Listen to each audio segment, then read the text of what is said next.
Nací en una casona antigua, en la parte alta del barrio de San Felipe, cuando las calles aún eran de tierra y los vecinos se conocían por sus nombres. Mis padres, Aldo y Lucía Ferrer, construyeron esa casa con sus propias manos.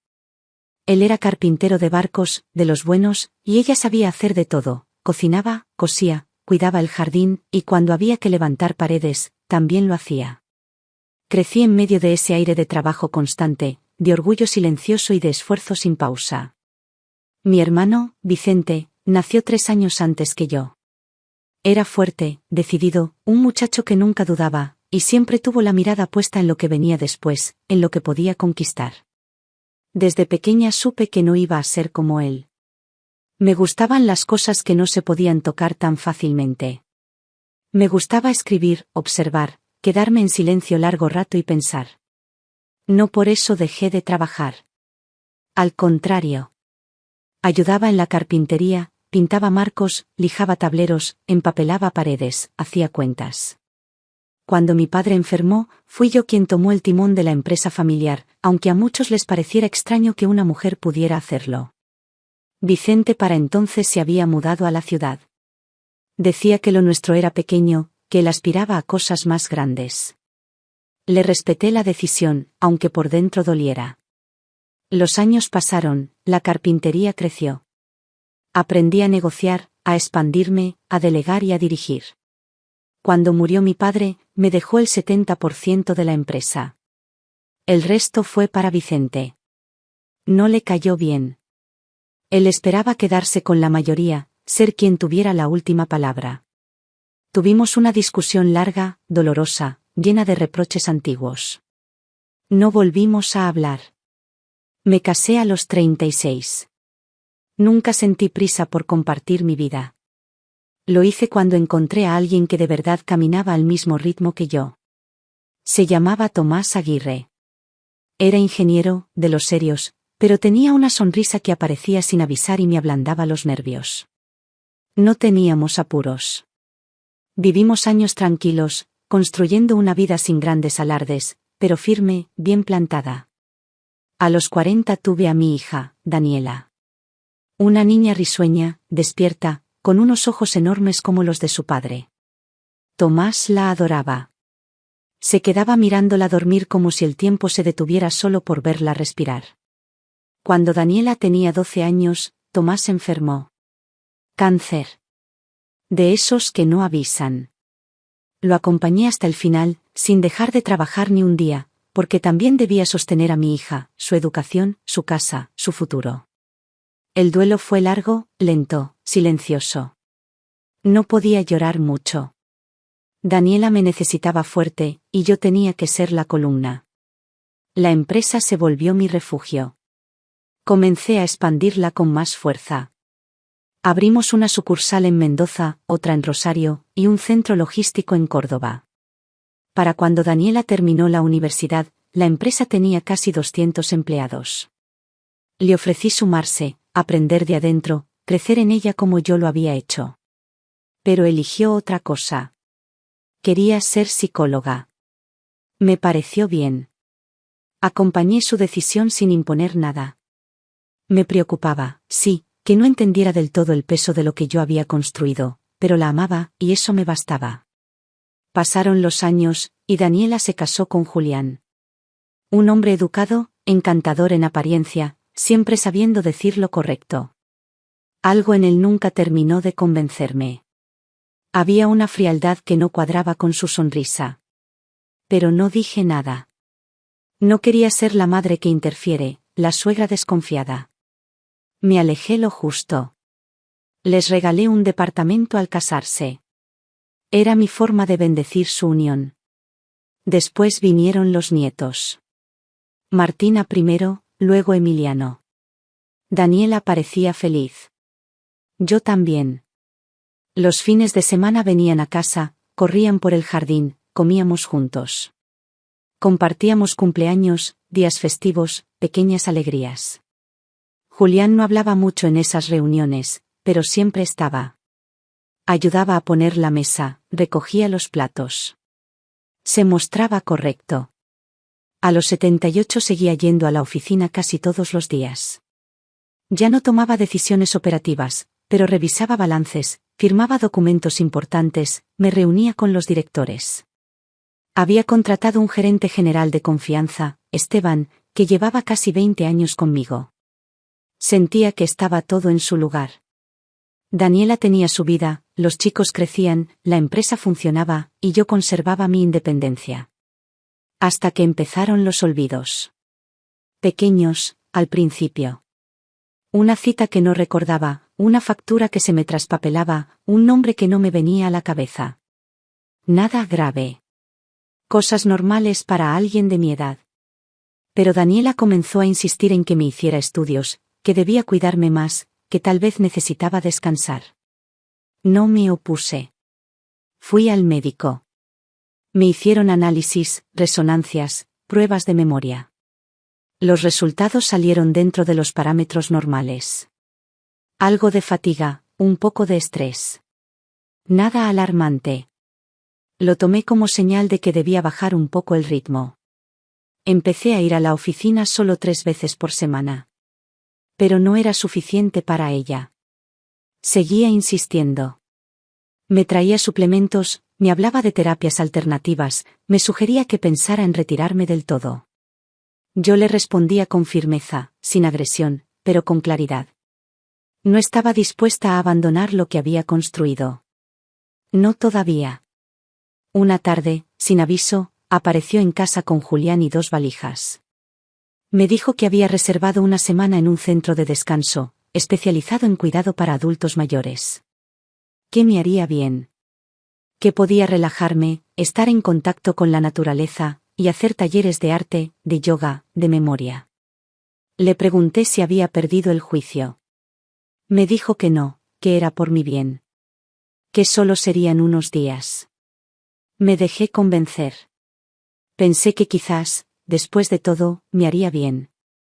Me despedí del perro, de mi jardín, de mis libros, como si fuera por una escapada corta. No llevaba muchos cambios de ropa. No me llevé la laptop. Tampoco el celular. Me aseguraron que podría comunicarme desde allí, que no me haría falta más. Cuando llegamos al lugar, sentí algo extraño en el aire. No era un hotel. Tampoco parecía un spa. Había un portón de hierro, cámaras de vigilancia, personal uniformado. Daniela habló con una recepcionista. No entendía bien lo que decían. Me senté un momento. Una mujer de unos 40 me trajo un té y una carpeta con papeles. Me pidió que firmara. No entendí bien qué era, pero Daniela dijo que era solo una admisión temporal, que no debía preocuparme. Firmé. Esa noche me encerraron en una habitación blanca, sin cerradura por dentro. Al día siguiente pedí hablar con alguien, con un médico, con mi hija. Me dijeron que ella se había ido. Que había firmado un poder. Que yo estaría allí, en observación, por un tiempo indefinido. Quise gritar. Quise salir. No me dejaron. El teléfono no funcionaba. Las ventanas tenían barrotes. Me di cuenta de lo que había pasado. Daniela y Julián me habían internado. No por amor. No por salud. Algo más oscuro se escondía detrás. Y así comenzó mi encierro. Los primeros días fueron una niebla. No por la edad, ni por confusión mental, sino porque me mantuvieron sedada. Me despertaba tarde, con la cabeza densa, la boca seca, el cuerpo lento. Una enfermera pasaba temprano a dejar una pastilla pequeña, blanca, sin nombre. Decía que era por mi ansiedad. Nunca he sido ansiosa. Siempre fui serena, ordenada, capaz de resolver bajo presión. Esa pastilla no calmaba nada. Me nublaba. Me hacía perder tiempo. Me hacía olvidar fragmentos del día. La habitación tenía una cama de una plaza, una lámpara clavada al techo, y una ventana que daba a un jardín cerrado. Había cámaras en las esquinas. No tenían espejos, ni relojes. Nadie hablaba de horas. Las rutinas eran impersonales. A las 8 servían un desayuno tibio, a las 12 el almuerzo sin sal, y a las 6 una cena con verduras blandas. Lo supe no por relojes, sino porque empecé a contar el tiempo entre cada plato. Era lo único constante. A las pocas semanas, comencé a notar quién era paciente y quién no. Algunos estaban realmente mal, mujeres que hablaban solas, hombres que se meaban encima, una señora que gritaba toda la noche nombres que nadie respondía. Pero había otros como yo, con mirada firme, con control de sus ideas, con pasos seguros. A uno lo llamaban Mauro. Hablaba poco, pero leía el periódico como si fuera su último anclaje con el mundo exterior. Me acerqué a él un día, le pregunté si también lo habían traído, de sorpresa. Me miró en silencio y asintió. Comenzamos a hablar cuando el personal no nos veía. Usábamos frases neutras, fingíamos hablar del clima. Pero detrás de cada palabra iba creciendo una idea. La idea de que algo estaba muy mal en ese lugar. Mauro había sido abogado. Me dijo que su sobrino había conseguido la firma de un juez para internarlo, usando certificados médicos falsos.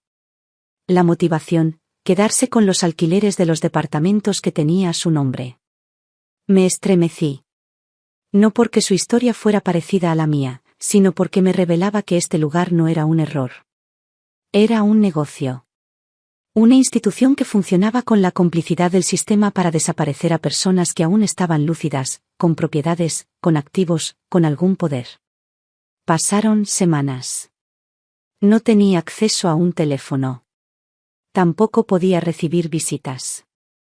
Cuando pregunté por Daniela, me dijeron que había pedido restringir el contacto, por mi bienestar. Me entregaban cartas, escuetas, escritas a máquina, sin firma, supuestamente de ella. Eran frías, neutras. Esperamos que estés mejorando. Confiamos en los doctores. Es por tu salud. No mencionaban los nietos. No decían cuándo vendrían. A los 2 meses pedí ver a un psiquiatra. Me trajeron a uno que me habló con tono condescendiente. Le conté quién era, lo que había hecho en mi vida, las empresas, las decisiones. Sonrió como si yo estuviera delirando. Me dijo que era muy común que las personas mayores creyeran que tenían responsabilidades importantes. Cuando intenté protestar, me anotó algo en una planilla y pidió que me dieran una dosis más alta. Esa noche no dormí. Me obligué a mantenerme despierta. Escupí las pastillas en un pañuelo y las escondí. Comencé a escribir en las servilletas del comedor. Notas, recuerdos, datos importantes. Días. Fechas. Cuentas que debía vigilar. Me ejercitaba mentalmente. Recitaba poemas, recordaba balances, nombres de empleados, operaciones comerciales. No iba a dejar que me borraran. Un día, mientras caminaba por el jardín interior, vi por la reja del portón a un hombre alto, de cabello blanco, que discutía con una de las enfermeras. No pude acercarme mucho, pero su silueta me resultó familiar. El gesto de las manos. La forma de inclinarse hacia adelante. Me quedé quieta, mirando. No me vio. Se fue sin entrar. Esa noche soñé con mi hermano Vicente. No hablábamos desde hacía más de 20 años. Él había creído que yo le robé lo que era suyo. Nunca entendió que papá me eligió a mí por mi capacidad, por mi entrega, por mi constancia. Me dolió perderlo, pero no supe cómo acercarme después de tantos reproches. Me pregunté si aquel hombre podía haber sido él. La idea me revolvió el estómago. ¿Y si supo lo que me hicieron? ¿Y si había intentado verme? Pasaron varios días más. Cada vez era más consciente de que debía salir de allí. No podía quedarme esperando. No podía confiar en nadie más que en mí misma. Y tal vez en Mauro. Hablamos a escondidas. Me dijo que conocía a alguien afuera que podía ayudarnos. Le di un nombre. Esteban, el gerente de mi empresa. Él aún debía estar en funciones, pero no tenía cómo contactarlo. Mauro logró hacer llegar una nota por uno de los camilleros. Una hoja doblada en 4, escrita con letra mínima, como una plegaria. Días después, una enfermera nueva entró a mi habitación en la madrugada. Me trajo un té. Al fondo de la taza había un papel diminuto, sellado con plástico. Decía: lo sé. Estoy con vos. Esteban. Me largué a llorar. No porque me sintiera débil, sino porque al fin alguien me creía. Porque todavía había esperanza. A la semana siguiente, vino una doctora que no conocía. Se presentó con amabilidad, me pidió que le contara todo desde el principio. No tomaba notas. Solo me escuchaba. Al final me pidió paciencia. Me dijo que no podía prometerme nada inmediato, pero que ya no estaba sola. Esa misma tarde, la enfermera del té volvió a visitarme. Me entregó otra nota. Decía: tu hermano quiere verte. Me costó creerlo. ¿Vicente? Después de tanto tiempo, ¿él? ¿Era posible que justo él, el que se alejó en la herencia, el que nunca volvió a llamar, fuera ahora quien estuviera tratando de sacarme? Era una ironía brutal, pero también una posibilidad. Me aferré a ella. Las noches siguientes las pasé despierta, recordando nuestra infancia. Los veranos en el patio trasero. Las guerras con barro. Los secretos compartidos bajo las mantas. Los años en que él era mi cómplice. Tal vez, debajo de todo ese rencor, quedaba algo intacto. Algo que todavía podía salvarnos a los dos. El día que lo volví a ver fue como una escena de otro tiempo. Entró al salón de visitas acompañado por un abogado y una mujer de cabello gris.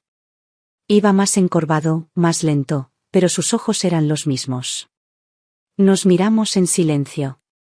No dijo nada al principio. Yo tampoco. Pero luego, sin decir perdón ni te extraño, se sentó frente a mí y me puso una carpeta en las manos. Era una copia del poder que Daniela había usado para firmar decisiones a mi nombre. También había copias de reuniones entre ella, Julián y compradores potenciales de las empresas. Querían vender todo. Sin avisarme. Usando mi supuesto deterioro mental como excusa legal. Respiré hondo. No me quebré. No le di el gusto a nadie de verme frágil. Solo asentí. Mi hermano dijo entonces, con una voz que no usaba desde que teníamos 20, ahora somos dos. Después de aquella visita, supe que ya no podía permitirme ni una sola grieta. Todo debía estar calculado. Mis gestos, mis palabras, el tono con el que hablaba con los médicos, la manera en que caminaba por los pasillos, incluso cómo masticaba los alimentos. Cualquier error podía ser interpretado como una recaída, una señal de que yo no estaba bien. Debía convertirme en mi propia abogada, sin levantar sospechas. Necesitaba salir de ese lugar por la puerta principal, con mi nombre intacto, mi dignidad firme y mi mente tan clara como siempre. Vicente me explicó lo que había hecho en las semanas anteriores. Había contratado a un abogado especialista en derechos patrimoniales y curatelas. Habían solicitado una revisión médica independiente. También habían hecho un pedido formal para que yo pudiera recibir visitas supervisadas. El documento que Daniela había firmado tenía lagunas legales. Aunque ella era mi hija, no había acreditado con pruebas válidas que yo estuviera incapacitada. Solo había usado su profesión de psicóloga para emitir un informe que luego un juez complaciente había avalado sin más. Era frágil. Pero necesitábamos tiempo y precisión. Si forzábamos una salida antes de contar con todos los documentos en regla, podían volver a internarme, esta vez con papeles más sólidos. Mientras tanto, yo continuaba fingiendo rutina. Aceptaba las pastillas, pero no las tragaba. Aprendí a esconderlas bajo la lengua y luego escupirlas en los baños. Usaba las pocas hojas que me dejaban para escribir con letra minúscula, anotaciones sobre conversaciones, cambios en el personal, nombres de médicos, detalles de quienes entraban y salían. Me volví mi propia espía. No por paranoia, sino porque comprendí que cada gesto podía ser evidencia para algo más grande. El personal del lugar no era cruel, pero sí indiferente. Había una frialdad burocrática en la forma en que me trataban. Como si ya me hubieran archivado en una categoría. Como si no importara lo que dijera o hiciera. Yo no era ya una persona. Era un diagnóstico, una firma, un documento en una carpeta. Pero yo recordaba. Yo sabía. Y eso, aunque no lo supieran ellos, me daba poder. Una tarde, la enfermera del té, se llamaba Mónica, me entregó una nota nueva. Era de Esteban. Me decía que Julián había empezado los trámites para vender parte de las acciones de la empresa. Había usado una autorización falsa, con mi firma escaneada, y había pactado una reunión con un grupo de inversores. El monto era millonario. El problema era que muchos empleados sabían que yo no había autorizado nada. Algunos estaban incómodos. Otros, confundidos. Esteban había hecho correr discretamente la noticia de que yo no estaba enferma, que estaba retenida. Nadie podía comprobarlo aún, pero el rumor comenzaba a abrir grietas. A la semana siguiente, Vicente volvió. Esta vez con noticias importantes. El abogado había conseguido que un juez aceptara una evaluación médica alternativa. En 2 semanas, vendrían 2 psiquiatras independientes a entrevistarme. Yo debía estar lista. Clara, firme, sin matices que pudieran interpretarse como confusión, tristeza o ansiedad. Me preparé como quien se prepara para una guerra. Durante las noches, recitaba balances contables en voz baja. Recordaba fechas clave de expansión, decisiones difíciles que había tomado, nombres de empleados con más de 10 años en la empresa. Hablaba sola en voz baja, para no oxidar el lenguaje, para mantener los giros de la lógica intactos. Me obligaba a caminar de un extremo al otro del cuarto para mantener la movilidad, para conservar el cuerpo en línea con la mente. Me alimentaba lo mejor posible dentro de lo que ofrecían. Bebía agua con sal para mantener la presión. Nada podía fallar. El día de la evaluación llegó con un sol extraño. Una claridad intensa que se colaba por las rendijas de la persiana como si fuera un llamado. Me llevaron a una sala diferente, con sillas bajas y una mesa de madera. Los 2 psiquiatras, un hombre y una mujer, me observaron con atención. No había hostilidad en ellos, pero sí distancia. Me preguntaron por mi nombre completo, mi fecha de nacimiento, mi estado civil, mi historia médica. Respondí con exactitud, sin apuro, sin titubeos. Me pidieron que les contara sobre mi vida. Les hablé de mi esposo, de mi hija, de mis nietos. Luego les hablé de la empresa. Les di cifras exactas. Les expliqué las etapas de crecimiento, los desafíos del mercado. Les dije quién era Esteban, qué funciones tenía. Les hablé del equipo de logística, de los balances trimestrales.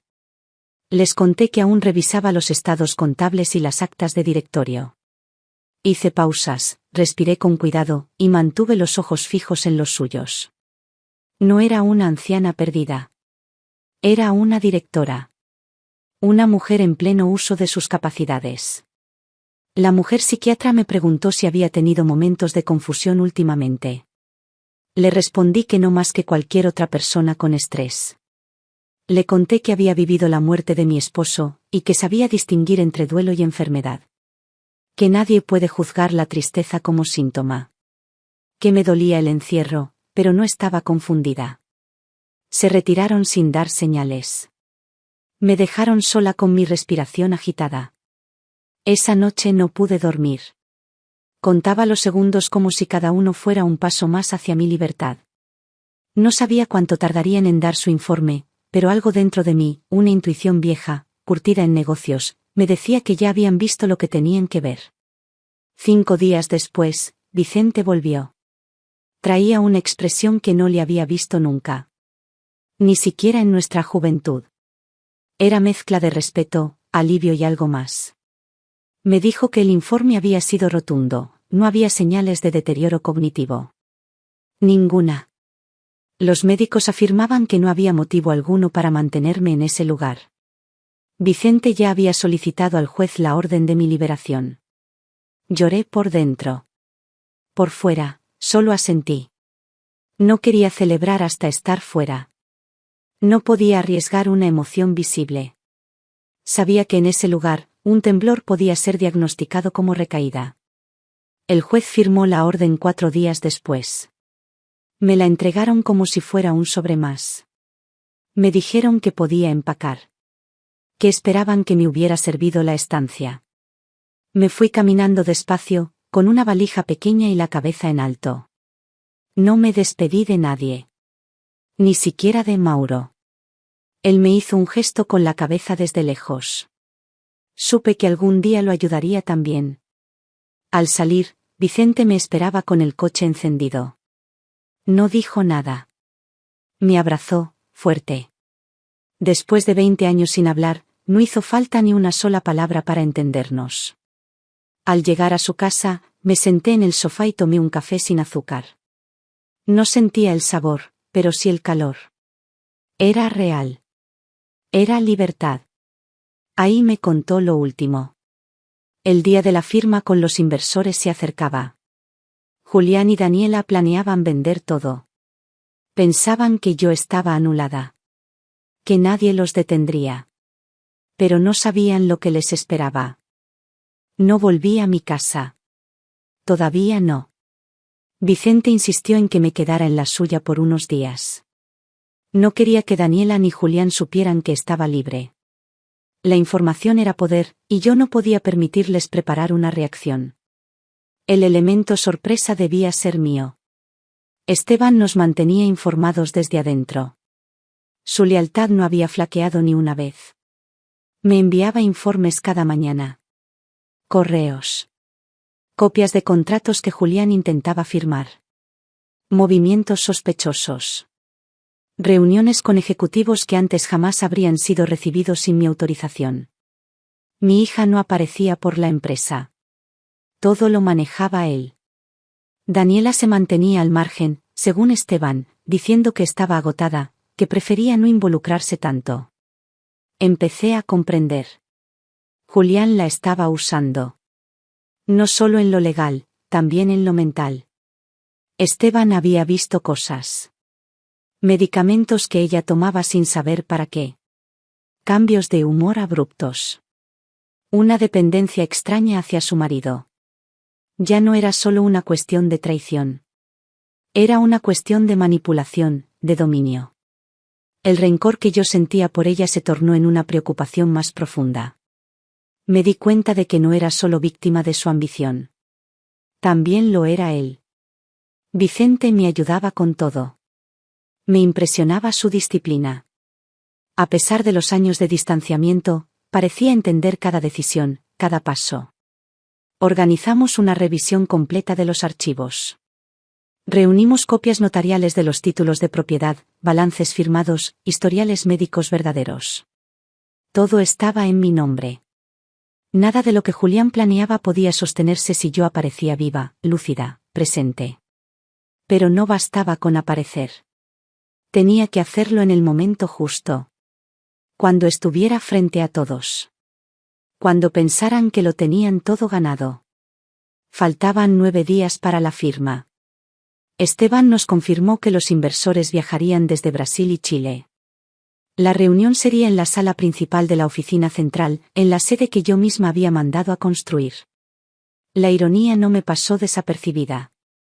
Iban a firmar la venta de mi imperio en la mesa de roble que había encargado personalmente, en la sala con mi retrato colgado, frente a los ventanales que daban al mismo parque donde Daniela aprendió a caminar. Hablamos con el abogado. La ley estaba de nuestro lado. Podíamos detener la operación en cualquier momento, pero no era eso lo que yo quería. Quería más. Quería que me vieran. Quería que supieran lo que habían hecho. Quería que recordaran cada minuto de esa sala. Esteban se encargó de mantener la normalidad.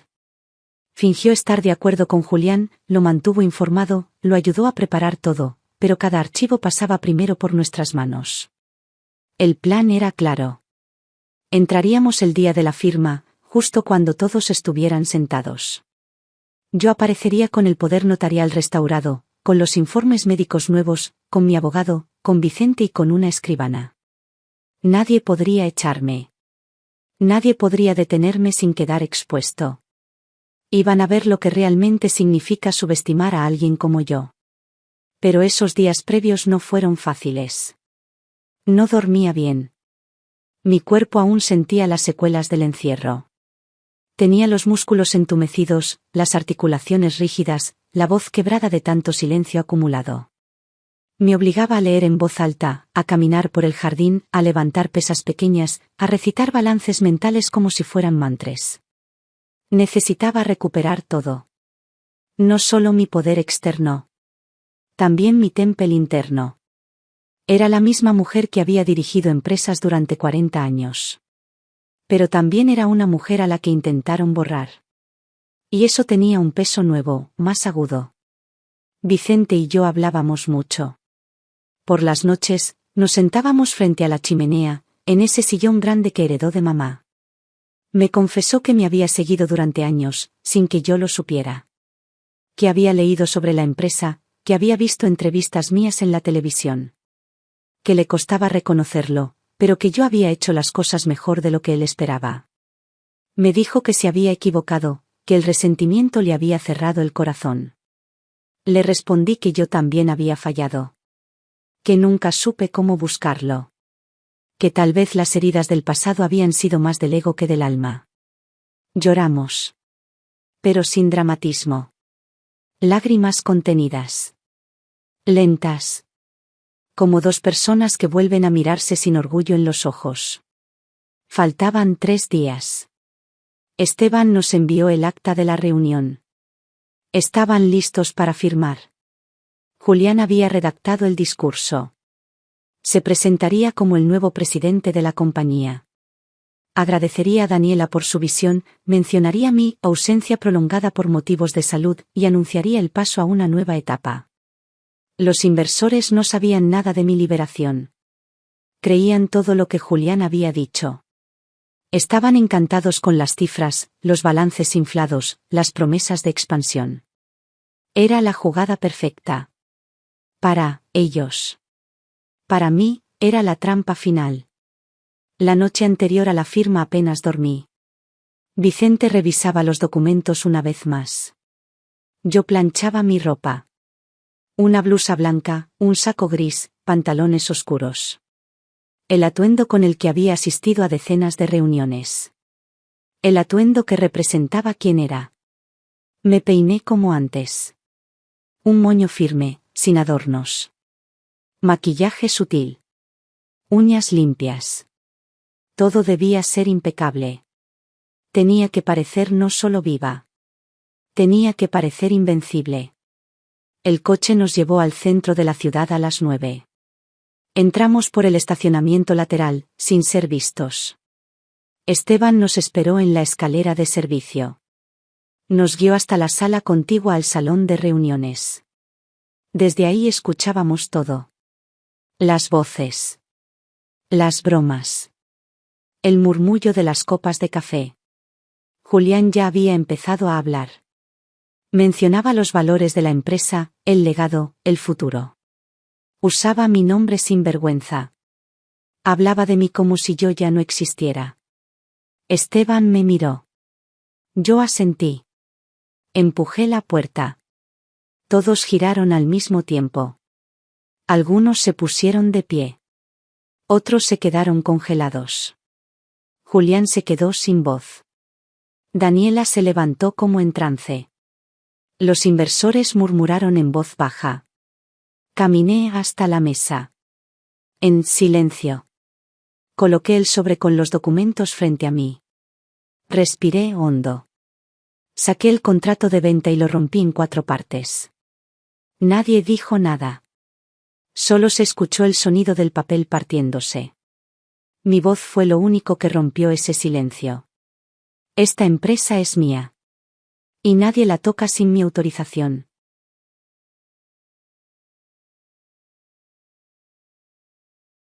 Después de romper el contrato, todo quedó suspendido en un silencio denso. La sala, con su mesa pulida y sus carpetas prolijas, se volvió un teatro de cuerpos inmóviles. Algunos me miraban como si hubieran visto un fantasma. Otros, como si hubieran descubierto de pronto que estaban en el lugar equivocado. Julián fue el primero en reaccionar. Dio un paso al frente, los labios apretados, y soltó un discurso mal armado. Dijo que estaba confundido, que no entendía cómo había llegado yo allí, que todo lo que había hecho había sido para proteger mi legado. Me miró con esa expresión calculada que siempre usaba cuando intentaba parecer sincero. Pero esa vez no le funcionó. Su voz temblaba. Sabía que había perdido el control. Daniela, en cambio, no dijo una palabra. Me observó desde su asiento, como si no terminara de reconocerme. Tenía los ojos vidriosos, el cuerpo rígido, y las manos agarradas al borde de la silla con una fuerza extraña. Su expresión no era de miedo. Era otra cosa. Como si algo dentro de ella estuviera peleando por salir. Me dirigí a los inversores. Les expliqué que seguía siendo la única titular legal de la empresa. Que cualquier venta sin mi consentimiento era inválida. Les mostré los informes médicos, los papeles del juzgado, la restitución oficial de mi capacidad jurídica. Les agradecí su presencia, pero les pedí que abandonaran el lugar. Uno a uno, se fueron levantando. Algunos murmuraron disculpas. Otros ni siquiera me miraron. La mayoría entendía que habían estado a punto de ser parte de un fraude. Cuando todos se fueron, quedamos nosotros. Julián, Daniela, Esteban, Vicente, mi abogado y yo. Me senté con calma. Miré a Julián, directo. Le dije que lo investigaría. Que lo demandaría. Que lo haría responsable de cada firma falsa, de cada documento fraudulento, de cada centavo que hubiera intentado mover sin autorización. Su rostro cambió. Ya no era altivo. Era tenso, asustado, y también iracundo. Me insultó. Dijo que yo no sabía lo que hacía.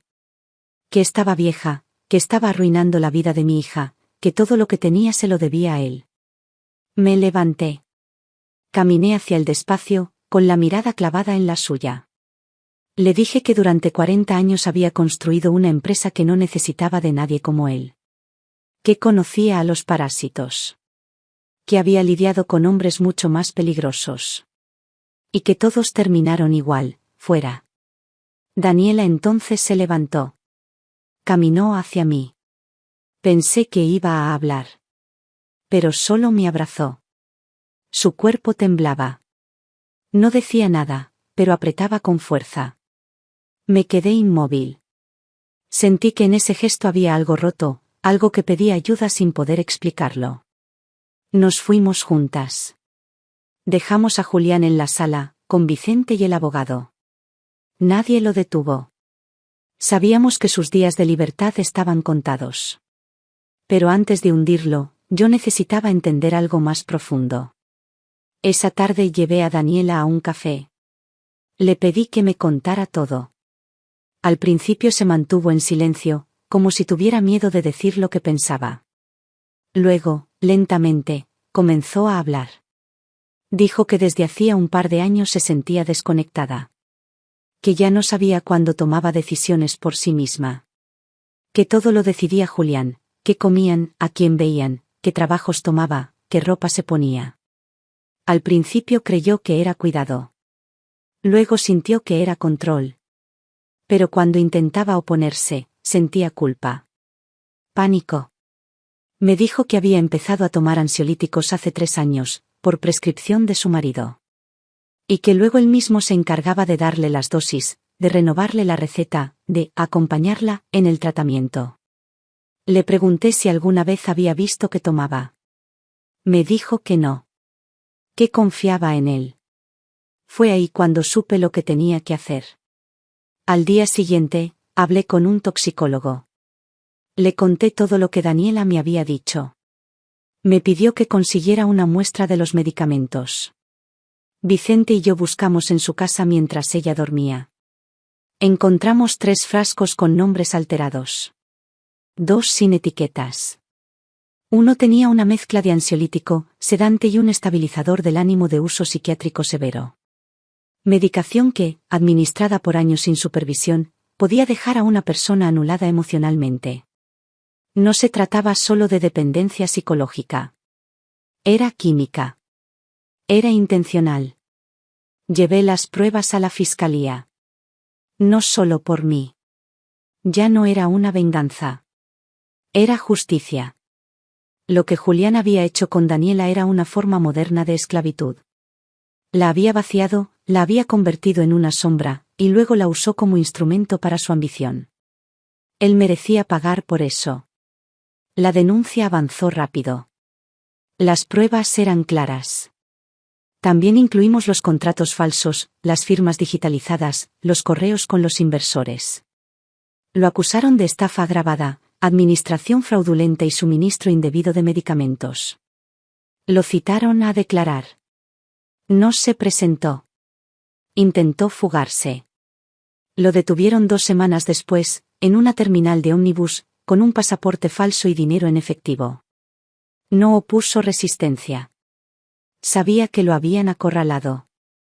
Daniela no fue a verlo. Estaba en casa conmigo. Dormía mucho. Se despertaba con sobresaltos. Lloraba sin saber por qué. La llevé a una psiquiatra de confianza. Le hicieron estudios.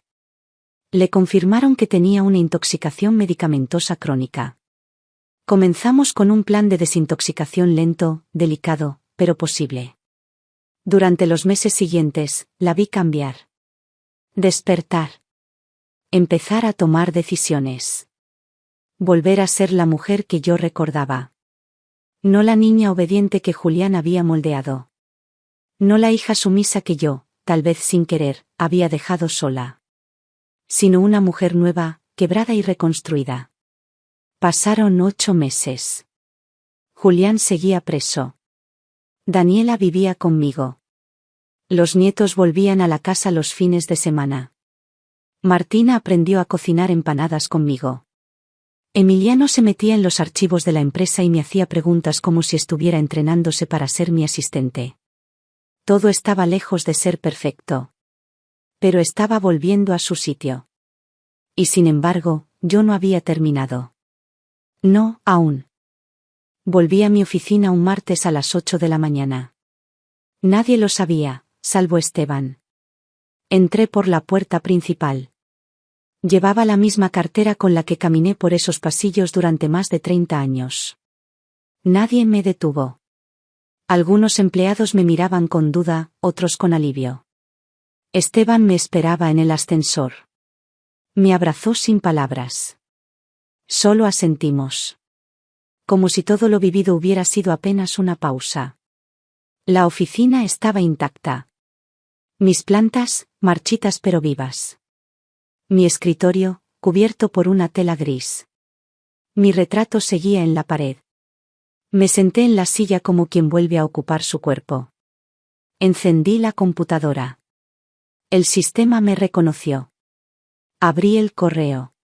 Cientos de mensajes. Algunos antiguos. Otros recientes. Empecé a leer. Despacio. Sin apuro. Como quien barre los escombros antes de reconstruir. Durante las semanas siguientes, convoqué a todos los gerentes. Uno por uno. Quise verlos a los ojos. Escuchar qué habían hecho durante mi ausencia. No estaba buscando culpables. Buscaba entender quién había resistido, quién había dudado, quién se había vendido. La mayoría se había limitado a obedecer. Pero unos pocos, muy pocos, se habían atrevido a hacer preguntas. A dudar de lo que les decían. Esos fueron los que anoté en mi lista personal. Los que merecían quedarse. Despido a los que fueron cómplices. Sin drama. Sin discursos. Les entregué los finiquitos en sobres blancos. Les agradecí por su tiempo. Les deseé suerte. No me tembló la mano. Era mi empresa. Y yo estaba viva. Y lúcida. Y no iba a tolerar tibiezas. A los 2 meses, teníamos nuevo equipo directivo. Con Esteban como director general y 2 nuevos gerentes, una mujer joven del área de logística, y un hombre de finanzas que había trabajado en silencio durante años. Los 3 entendían lo que se esperaba: firmeza, lealtad, inteligencia. Mi nieta Martina empezó a visitarme los miércoles. Le encantaba mirar cómo revisaba los balances. Le mostraba hojas, le enseñaba a leer los márgenes, las columnas, las pérdidas encubiertas. Me preguntaba si podía ser la jefa algún día. Yo le decía que no basta con quererlo. Que hay que estar dispuesta a perder muchas cosas. El respeto cómodo, las certezas, incluso el amor de los cercanos. Ser jefa, le dije, es, sobre todo, estar sola en los momentos clave. No siempre, pero muchas veces. Mi hermano Vicente se convirtió en un aliado inesperado. Venía los viernes. Revisábamos juntos viejos contratos, analizábamos ideas para expandirnos. Le devolví el 30% de participación que había heredado de papá. Me miró sorprendido. Le dije que no era caridad. Que era justicia. Que habíamos perdido mucho por una pelea absurda, y que ahora debíamos hacer algo más grande. Me apretó la mano. No volvió a hablar del tema. No hizo falta. Daniela seguía en casa. Desintoxicándose. A veces tenía días enteros de silencio. Otras veces hablaba durante horas. Me contaba cosas que no había podido decir en años. Me confesó que no fue idea suya internarme. Que fue Julián quien la convenció. Que la manipuló con frases que ella repitió como verdad, que yo estaba enferma, que era peligroso dejarme tomar decisiones, que estaba perdiendo la razón. Me dijo que, en el fondo, siempre sintió que algo no encajaba. Pero no pudo oponerse. No sabía cómo. Le dije que no buscara mi perdón. Que lo que necesitaba ahora era perdonarse a sí misma. Y que eso tomaría tiempo. La justicia seguía su curso. Julián intentaba apelar, culpar a Daniela, presentarse como víctima. Pero las pruebas eran muchas. El suministro de medicamentos sin consentimiento. Las firmas falsificadas. Las transferencias encubiertas. El juez fue claro, tendría que enfrentar una condena real. Daniela fue eximida de responsabilidad penal. Su estado mental durante todo el proceso había sido documentado. No era cómplice. Era otra víctima. Un día me senté frente a ella en la cocina. La vi beber su té con las manos temblorosas. No era la hija que recordaba. Pero tampoco era la mujer vacía que Julián había construido. Era algo nuevo. Frágil. Pero real. Le pregunté si quería volver a la empresa. Me miró como si no entendiera. Le dije que no sería jefa. Que empezaría como asistente. Que aprendería desde cero. No porque no confiara en ella. Sino porque necesitaba reconstruirse con sus propias manos. Aceptó. Durante las mañanas, se sentaba en un escritorio pequeño, junto a la ventana. Revisaba documentos, organizaba agendas, hacía llamadas. Le costaba. Se frustraba. Lloraba a veces. Pero volvía. Todos los días. Como si cada jornada fuera un paso hacia sí misma. Nadie en la empresa sabía quién era. Usaba su segundo apellido. Nadie la trataba como la hija de. Y eso era lo mejor que podía pasarle. Yo, mientras tanto, empecé a escribir. No memorias. No confesiones. Un manual. Una guía para las mujeres que envejecen siendo poderosas. Porque entendí algo que me había pasado por alto, que a las mujeres, cuando envejecemos, nos quieren invisibles. Dulces, suaves, retiradas. Pero si conservamos el poder, si no pedimos permiso para ocupar el espacio, entonces nos vuelven peligrosas. Nos patologizan. Nos invalidan. Ese manual era mi forma de decirles, no están solas. No están locas. No están terminadas. Empecé a dar charlas. Pequeñas al principio. Luego más grandes. Me llamaban de universidades, de foros empresariales. Había gente que quería escuchar. Que quería entender cómo una mujer de 80 años había sobrevivido a un encierro injusto y había regresado con más fuerza. Yo les decía que no había magia. Solo paciencia. Y coraje. Daniela empezó a venir conmigo. Al principio se quedaba atrás. Tomaba notas. Luego comenzó a hablar. A contar su historia. A reconocer que había sido manipulada. Y que estaba aprendiendo a vivir de nuevo. Nadie la juzgaba. Al contrario. Muchas la abrazaban después de las charlas. Le decían que también habían sido anuladas. Por maridos, por padres, por jefes. Y que verla hablar era una luz. Martina, mi nieta, me escribió una carta. Me dijo que quería ser como yo.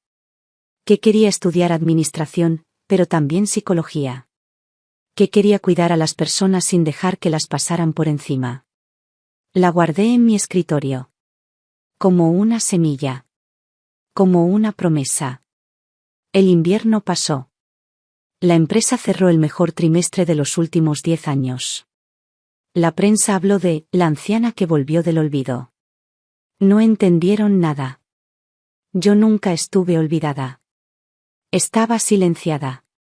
Y eso no es lo mismo. Pero no era eso lo que me importaba. Lo que de verdad me importaba era que, por fin, todo volvía a su sitio. No perfecto. No feliz. Pero firme. Limpio. Propio. Y aún me quedaba algo por hacer. Durante años llevé conmigo una certeza sin grietas, que papá me había elegido porque era la más capaz. Me había dado la mayoría de la empresa por mérito, no por favoritismo. Me convencí de eso. Me lo repetí tantas veces que ya no me lo cuestionaba. Pero ahora que todo parecía haber vuelto a su lugar, empecé a sentir el roce de algo más incómodo. No una duda, sino una necesidad de mirar hacia atrás sin armaduras. No para justificarme, sino para entender lo que de verdad ocurrió. Vicente y yo habíamos recuperado algo parecido a la hermandad. Compartíamos almuerzos, ideas, silencios. Nos entendíamos en lo práctico, pero el pasado seguía sin tocarse. Estaba ahí, flotando entre nosotros como una capa fina de polvo sobre un mueble antiguo. No molestaba a simple vista, pero bastaba pasar la mano para que se hiciera evidente. Una tarde de septiembre, mientras tomábamos café en su casa, le pregunté si aún le dolía lo que había pasado con la herencia. No esperé una gran respuesta. Pensé que me diría algo diplomático. Pero no. Se quedó callado unos segundos, y luego me dijo que sí. Que le dolía todavía. No por el dinero, no por la empresa, sino por lo que significó, quedar afuera. Ser desplazado. Sentirse descartado por papá, por mí, por todos. Le pregunté si alguna vez habló con él, si le preguntó por qué lo había hecho. Dijo que sí, una sola vez. Poco antes de morir, en una conversación corta, tensa. Papá le había dicho que yo tenía la cabeza fría y el corazón flojo. Que en los negocios hacía falta más lo primero que lo segundo. Vicente lo sintió como una humillación. Me confesó que, después de eso, nunca más pudo acercarse. Y que mi silencio no ayudó. Entonces fui yo quien se quebró un poco. Le dije que papá nunca me explicó nada. Que a mí solo me dejó una carta. Una hoja escrita a mano, donde decía que esperaba que yo supiera mantener lo que él había construido. Ni una palabra más. Ni una razón. Ni una justificación. Me entregó la empresa como se entrega una herramienta. Con confianza, sí, pero sin afecto. Saqué la carta de mi bolso. La había guardado por más de 40 años, doblada en un sobre, como quien guarda una promesa no cumplida. Vicente la leyó en silencio. No dijo nada al terminar. Solo la apoyó sobre la mesa y respiró hondo. Ese día no hablamos más. Pero a la semana siguiente, me pidió que lo acompañara al galpón donde guardaba cosas de papá. Lo ayudé a abrir unas cajas. Entre papeles viejos y herramientas oxidadas, encontramos un cuaderno. Uno de esos de tapas negras que papá usaba para anotar todo. Lo hojeamos con cuidado. En las primeras páginas había balances. Pero al final, había algo más. Unas pocas líneas escritas con letra más suelta, más personal. Era una especie de diario. Papá hablaba de nosotros. Decía que Vicente tenía un alma generosa, pero que no soportaba el peso de los números. Que yo, en cambio, llevaba la empresa en la sangre. Que no sabía si hacía bien o mal al tomar esa decisión, pero que era la única forma de asegurarse que la carpintería, la empresa, el apellido, no se perdieran. Vicente lo leyó 2 veces. Cerró el cuaderno. Me miró. Me dijo que ya no sentía rabia. Solo cansancio. Y que necesitaba descansar de esa herida. Le respondí que si alguna vez quería dejar todo atrás, lo haríamos juntos. Desde ese día, nuestras conversaciones cambiaron. Ya no hablábamos solo de trabajo. Empezamos a recordar cosas de cuando éramos niños. La vez que nos perdimos en el bosque. La bicicleta que compartíamos. Los veranos eternos en el taller, con el olor a barniz y a madera nueva. Lo que habíamos sido, antes de convertirnos en lo que el tiempo nos hizo ser. Yo también cambié. Empecé a mirar mi historia con otros ojos. No para sentir culpa, sino para tener perspectiva. Comprendí que, aunque había hecho lo correcto muchas veces, también había sido dura. Intransigente. Que el poder que tanto defendí a veces me hizo olvidar que lo humano también importa. Que el liderazgo no es solo eficiencia. Es también saber sostener a quienes caminan a tu lado. Daniela notó el cambio. Un día me dijo que mi voz era distinta. Más suave. Le pregunté si eso era bueno. Me dijo que sí, que por primera vez sentía que hablábamos como 2 mujeres, no como madre e hija. Me abrazó. Me pidió permiso para tomarse unas vacaciones. Quería irse con los chicos al sur, a caminar por la nieve. Le dije que sí. Que se lo merecía. Y le entregué un sobre con algo de dinero. No como ayuda. Como respaldo. Martina me dejó en el escritorio una nota. Decía, gracias por enseñarme a ser fuerte sin perder la ternura. La guardé junto a la carta de papá. Pensé en lo extraño que es el tiempo, cómo duele, cómo cura, cómo pone las cosas en su lugar si uno sabe esperar lo suficiente. En la empresa las cosas iban bien. Esteban consolidó su liderazgo. Yo me retiré un poco. No del todo, pero sí de las decisiones diarias. Me dediqué a planear el futuro. No mío. De la empresa. De mis nietos.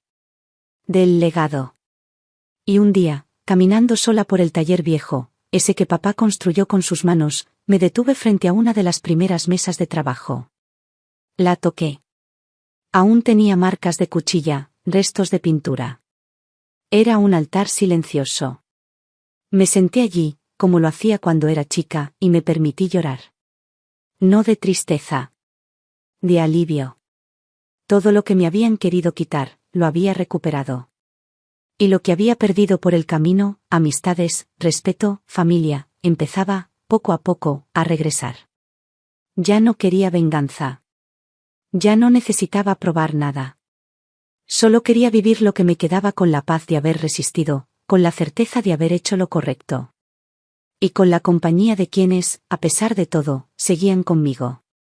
Pero aún quedaba algo más por cerrar. El testamento. Fueron necesarias semanas de reflexión. No porque dudara de lo que quería hacer, sino porque esta vez, por primera vez en mi vida, no quería actuar por impulso, ni por orgullo, ni por la necesidad de dejar una marca más fuerte que los años. Esta vez quería actuar con justicia. Con sabiduría. No por lo que otros esperaban de mí, sino por lo que yo sabía que debía hacerse. Había recuperado mi empresa, mi nombre, mi libertad. Había enfrentado a mi hija, al hombre que la manipuló, al sistema que me había querido borrar. Había reconstruido mi vínculo con mi hermano, con mi nieta, incluso con Daniela. Había sido testigo de una segunda oportunidad en todas sus formas. Pero me quedaba una decisión que ya no podía aplazar más: ¿qué haría con todo lo que dejaría atrás? Un legado no es solo una herencia. No son propiedades, ni acciones, ni cifras frías en un papel. Un legado es también una historia. Una memoria que se traspasa. Una manera de entender el mundo que otros recibirán cuando ya no estemos para explicarla. Y si uno no cuida ese traspaso, si no lo prepara, puede convertirse en carga. En conflicto. En silencio. Había redactado varios testamentos en mi vida. El primero lo escribí cuando nació Daniela. Tenía 39 años. Era breve, funcional, lógico. A ella le dejaba todo. No había dudas. Luego lo actualicé cuando nació Martina. Pensé en abrir un fideicomiso, en asegurar la educación de mis nietos, en establecer reglas claras para evitar disputas. Con el tiempo, lo reescribí 2 veces más. Siempre desde la razón. Nunca desde la emoción. Pero esta vez era distinto. Esta vez había vivido una traición que me enseñó que no se puede confiar solo en los vínculos. Que la sangre, aunque pese, no garantiza lealtad. Que el amor, si no se cuida, se deforma.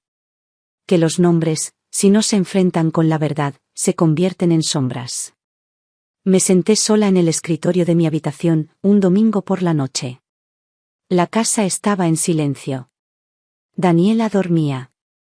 Los chicos se habían ido con su padre, bajo custodia supervisada, pero sin tensiones.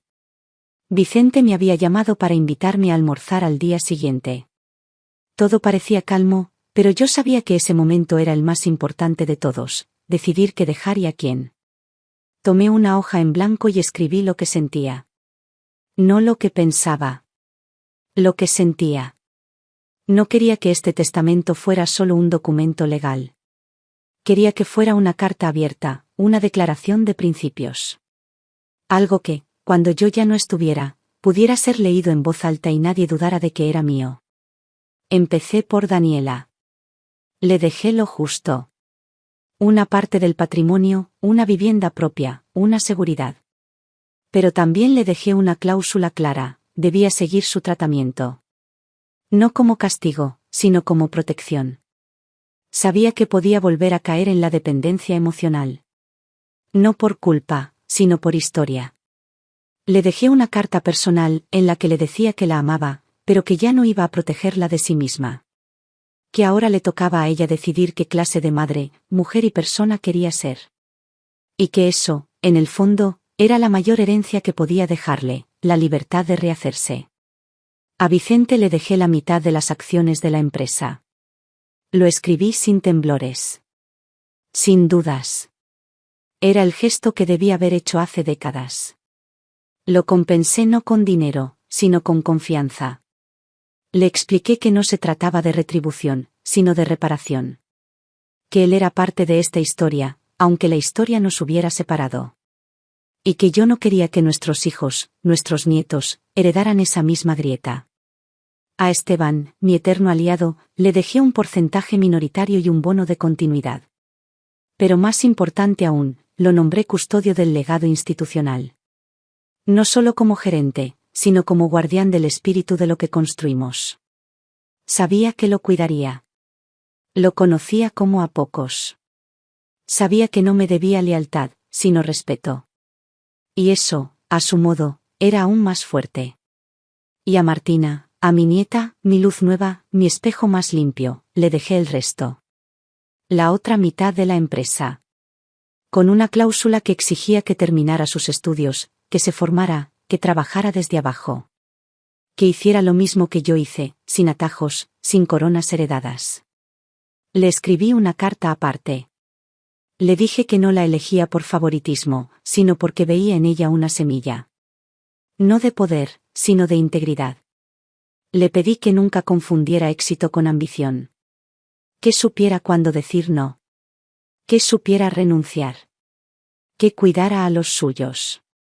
Que no olvidara que los grandes imperios no los sostienen las cifras, sino las personas. No mencioné a Julián en ninguna línea. Su nombre no existe en el documento. Su historia con nosotros terminó en los márgenes de la justicia. Nada más.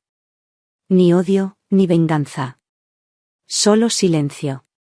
Guardé el testamento en una caja fuerte. Le dejé copia al notario, al abogado, a Esteban. No quería misterios. No quería sorpresas. Quería claridad. Porque ya había vivido en carne propia lo que puede pasar cuando los silencios heredan más que las palabras. Después de firmar todo, salí al jardín. Era medianoche. El aire estaba frío, pero limpio. Miré el cielo. Pensé en papá. En mamá. En Tomás, mi marido. En lo que me dirían si pudieran verme. No sé si estarían orgullosos. No me importa. Porque esta vez, al fin, yo lo estaba. Me senté en la mecedora del porche y me dormí allí, envuelta en una manta, con la sensación, por primera vez en muchos años, de que ya no tenía cuentas pendientes. Y aún así, la vida me guardaba un último movimiento. Uno que no había previsto. El verano trajo consigo un calor lento, de esos que se sienten más en los huesos que en la piel. Yo seguía en casa, con mis horarios claros, mis costumbres intactas. No iba a la empresa todos los días. Ya no era necesario. Esteban y Vicente se encargaban de todo. A veces me enviaban informes, me pedían una opinión. Pero ya no me necesitaban como antes. Y eso, lejos de incomodarme, me traía alivio. Había sido útil, sí. Había sido esencial, también. Pero ahora era tiempo de ser testigo. Y guiar solo cuando me lo pidieran. Daniela había retomado su terapia. Se había mudado sola, a un departamento pequeño, cerca del parque. Venía a visitarme los domingos. A veces traía a los chicos. Otras veces, solo traía sus silencios. Pero ya no eran silencios pesados. Eran silencios de alguien que está construyendo algo desde los escombros. Le dije que eso estaba bien. Que hay que aprender a vivir sin ruido. Martina se preparaba para empezar la universidad. Me pidió que la acompañara a comprar sus primeros libros. Elegimos juntos algunos volúmenes de administración, economía, y uno de filosofía que me empeñé en meterle en la mochila. Le dije que ningún empresario debía crecer sin preguntarse para qué sirve lo que hace. Me abrazó en medio de la librería. Me dijo, gracias por esperarme. Y yo, sin poder hablar, solo asentí. Porque lo había hecho. La había esperado. A ella. A su madre. A todos. Y entonces llegó la carta. Era del juzgado. Un sobre blanco, sin marcas especiales. Lo abrí como quien descorcha una botella vieja. Dentro, una sola hoja, la notificación oficial de la condena definitiva para Julián. 15 años. Sin posibilidad de reducción. Los cargos: administración fraudulenta, falsificación de documentos públicos, suministro indebido de psicotrópicos con agravantes. No me produjo alegría. Tampoco lástima. Fue solo un cierre. Una línea final. La guardé sin decir nada. Ese mismo día, por la noche, me senté a escribir otra carta. No para él. Para mí. Esas palabras no eran para ser enviadas. Eran una especie de confesión, de purga. Le escribí a la mujer que fui. A la que fue fuerte por necesidad, dura por obligación, fría por estrategia. Le dije que lo había hecho bien. Que sobrevivió sin arrodillarse. Que resistió cuando todos la dieron por vencida. Que volvió sin pedir permiso. Y también le escribí a la mujer que no escuchó lo suficiente. Que se cerró por dentro. Que, sin quererlo, crió a una hija que aprendió a obedecer antes que a pensar. Que dejó que el orgullo se comiera el vínculo con su hermano durante 2 décadas. Le dije que lo entendía. Que no la juzgaba. Que la perdonaba. Y que ahora podía descansar. Unas semanas después, celebramos mi cumpleaños número 82. Nada lujoso. Solo los que importaban. Daniela, Vicente, los nietos, Esteban, algunas amigas de la vida. Martina me regaló un cuaderno de tapas duras.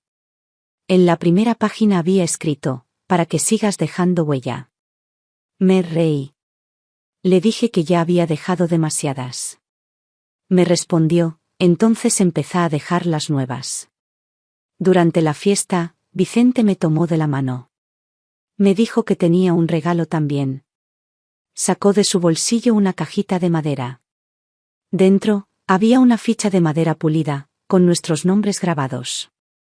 Era una réplica exacta de una pieza que habíamos tallado de niños, cuando jugábamos a que éramos socios. La había guardado todos esos años.